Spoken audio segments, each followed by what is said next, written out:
Assalamualaikum warahmatullahi wabarakatuh. Alhamdulillahirrabbilalamin. Hari ini kita bertemu kembali dalam pembelajaran budaya Banyumas. Semoga kalian semua sehat-sehat semua, tidak kurang suatu apa. Marilah kita buka pelajaran kali ini dengan membaca basmalah bersama-sama. Bismillahirrahmanirrahim. Kita akan belajar tentang tata krama di luar lingkungan sekolah. Bagian pertama dengan tujuan pembelajaran, menerapkan tata krama minta izin meninggalkan sekolah atau tidak masuk sekolah. Yang kedua adalah menerapkan tata krama yang berhubungan dengan kepala sekolah, guru, tamu, dan penjaga sekolah. Dari Abu Hurairah radhiyallahu anhu, ia berkata bahwa Rasulullah shallallahu alaihi wasallam bersabda, apabila salah seorang di antara kalian sampai di satu majelis, hendaklah ia mengucapkan salam. Lalu apabila ia hendak bangun atau meninggalkan majelis, hendaklah ia mengucapkan salam. Maka tidaklah yang pertama lebih berhak daripada yang terakhir. Hadis riwayat Abu Daud, Tirmizi, dan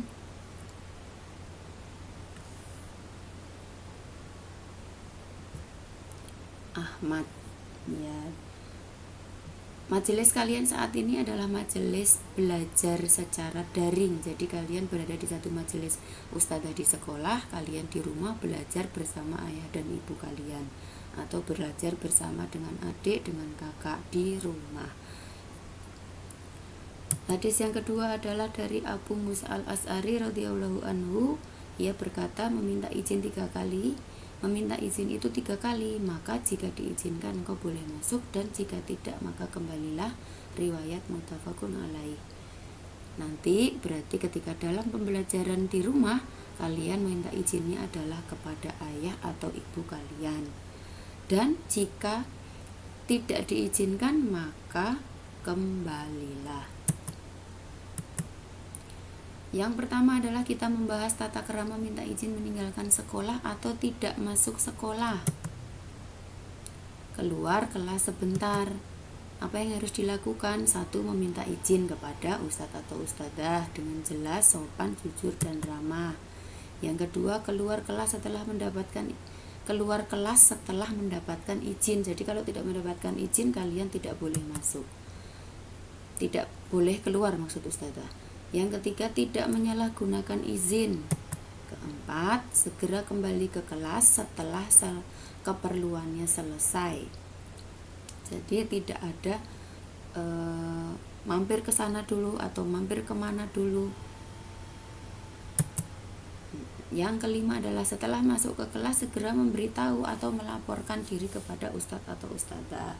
Maksudnya mungkin ada kegiatan-kegiatan di kelas yang tidak sama dengan seperti saat kalian izin meninggalkan kelas. Misalnya telah dibentuk kelompok atau geser tempat duduknya. Ketika kalian masuk tidak memberi izin, tentunya kalian akan bingung sendiri. Tapi dengan memberitahu, kalian akan diberitahukan mana yang harus dilakukan. Yang kedua, keluar kelas tidak kembali lagi ke kelas. Biasanya ini ada satu keperluan. Apabila kita akan keluar kelas dan tidak kembali lagi ke kelas, lakukanlah tata krama berikut. Minta izin. Yang kedua, setelah mendapatkan izin baru keluar, tidak menyalahgunakan izin. Berterima kasihlah setelah mendapatkan izin. Jangan ada alat-alat tulis yang tertinggal. Caranya sebelum meninggalkan ruangan kelas, berarti kalian menyiapkan apa saja yang akan dimasukkan ke kelas. Maksudnya ke tas. Memeriksa yang ada di laci. Jangan ada alat-alat tulis yang tertinggal. Tidak meninggalkan sampah di kelas dengan melihat di lacinya, menengok ke samping kanan kiri, di bawah di laci, tangan kalian dimasukkan apakah ada sampah atau tidak. Ketika nanti keluar kelas tidak kembali, sampahnya sudah dimasukkan ke tempat sampah. Keluar dengan sopan, tidak gaduh, memberi hormat atau salam. Tidak masuk sekolah. Bagaimana kalau tidak masuk sekolah? Tentunya ada hal-hal yang harus dilakukan. 1. Memberitahu atau meminta izin secara tertulis. Jika tidak sempat menulis surat, maka minta tolonglah kepada teman untuk memberitahukan bahwa kalian sedang ada kepentingan atau sakit secara lisan kepada ustadz atau ustadzah. Biasanya ini rumahnya yang berdekatan, atau enggak biasanya bisa lewat telepon untuk kemudian diteruskan ke ustadzah. Yang ketiga, memberitahu atau melaporkan diri kepada ustadz atau ustadzah setelah masuk kembali. Ini penting sekali ya. Yang B, tata krama berhubungan dengan kepala sekolah, guru, tamu, dan penjaga sekolah. Sekarang dengan kepala sekolah dulu. Dan guru yang pertama, apa yang dilakukan? Anggaplah ustadz atau ustadzah sebagai orang tua kalian di sekolah, sehingga kalian akan tetap menghormatinya, menghargainya. Ustadzah lanjutkan, kita mulai dari tata krama yang berhubungan dengan kepala sekolah, guru, tamu, dan penjaga sekolah. 1. Tata krama berhubungan dengan kepala sekolah dan guru ketika berada di sekolah. Anggaplah ustadz ustadzah sebagai orang tua kalian di sekolah. Berilah hormat atau salam ketika ustadz atau ustadzah datang dan berjabat tangan. Bantulah membawakan barang-barang bawaannya dengan terlebih dahulu meminta izin. Antarkan barang bawaan tersebut sesuai petunjuk, bicaralah dengan ramah, sopan, dan menggunakan bahasa yang baik. Jika menggunakan bahasa Jawa, maka gunakanlah bahasa kromo inggil karena kalian berbicara dengan orang yang usianya lebih dari kalian dan kepada orang yang seharusnya dihormati dan dihargai oleh kalian. Jika berjalan bersama, berjalanlah di belakangnya, jangan mendahului. Atau ketika akan mendahului, kalian meminta izin dengan baik dan tidak terburu-buru, tetap berjalan. Jadi ketika mendahului itu tidak boleh dengan lari, tapi dengan berjalan yang sopan dan santun. Jika melewati ustadz atau ustadzah, mintalah izin dan berjalanlah pelan-pelan. Jangan gaduh ketika ustadz atau ustadzah sedang beristirahat atau menyelesaikan suatu pekerjaan.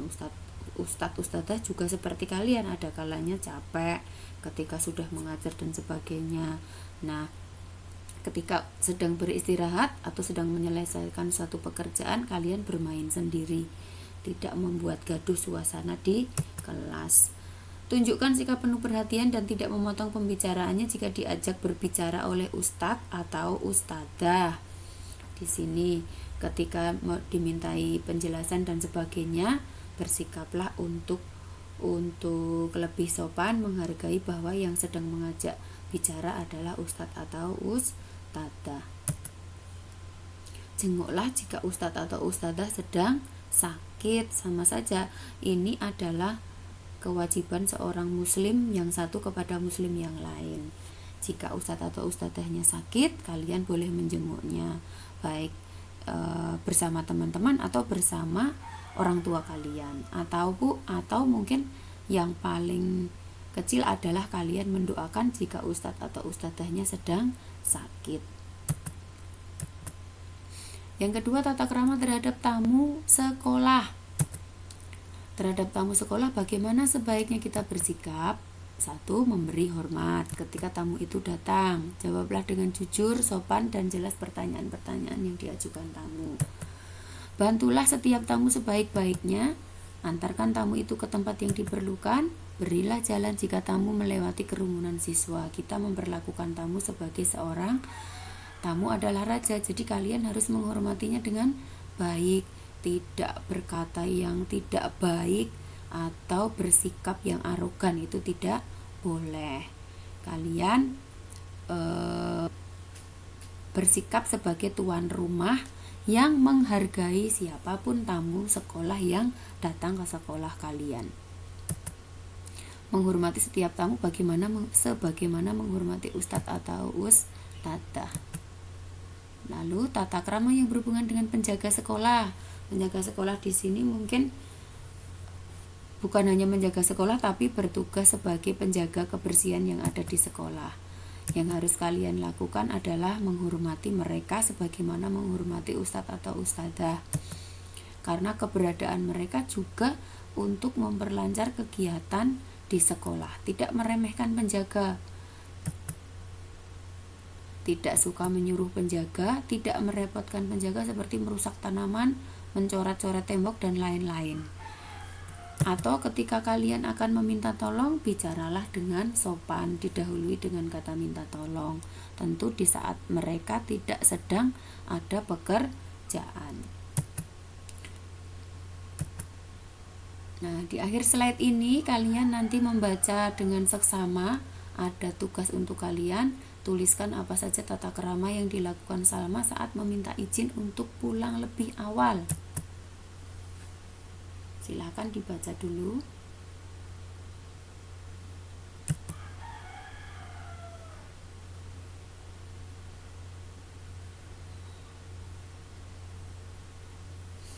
Ya, alhamdulillah untuk materi budaya Banyumas bagian pertama ini sudah selesai. Kita lanjutkan di pertemuan yang akan datang.